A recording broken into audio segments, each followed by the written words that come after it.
बोला बोला सच्ची दरबार की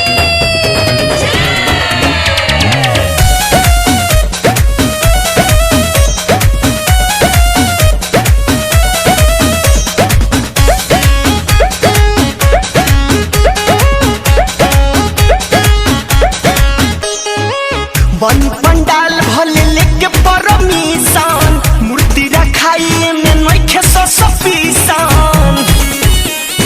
ए हो बन पंडाल भले लेके परमिशन मूर्ति रखाई में नइखे ससपीसन कोरोना के डरवा नइखे ये यारवा होते सभे बानी राजी ए चंदा देगा ना तुम? हाँ चंदा तो दे दें, बाकी पुलिस आई तो बात साला गाँव में पुलिस आवत यार आ जाए तो भले पुलिस दरोगा साजी बाकी अरे नाचा सरे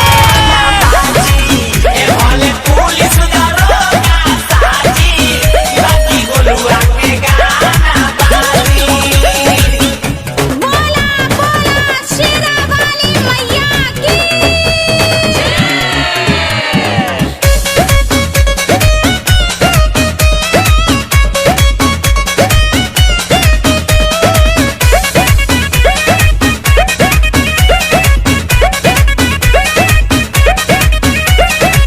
मैया मैयार होई सुनली पुकार हो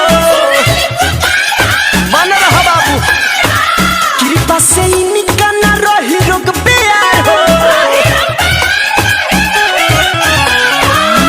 मैया मैयार होई करी है उधारा बाबू कृपा से इनका न रही रोग प्यारा बाबू सब केहू लागी पीछे नहीं भागी करी नहीं केहू दाजा दाजी देख हम पंडाल बना देम, चौकी लिया देम, झंडी साट देम, प्रसादी कर देम, बाकी पुलिस आ जाए तो अरे हटाओ रे भले पुलिस दरोगा साजी बाकी अरे बाजी भले पुलिस दरोगा साजी बाकी गोलुआ के गाना बाजी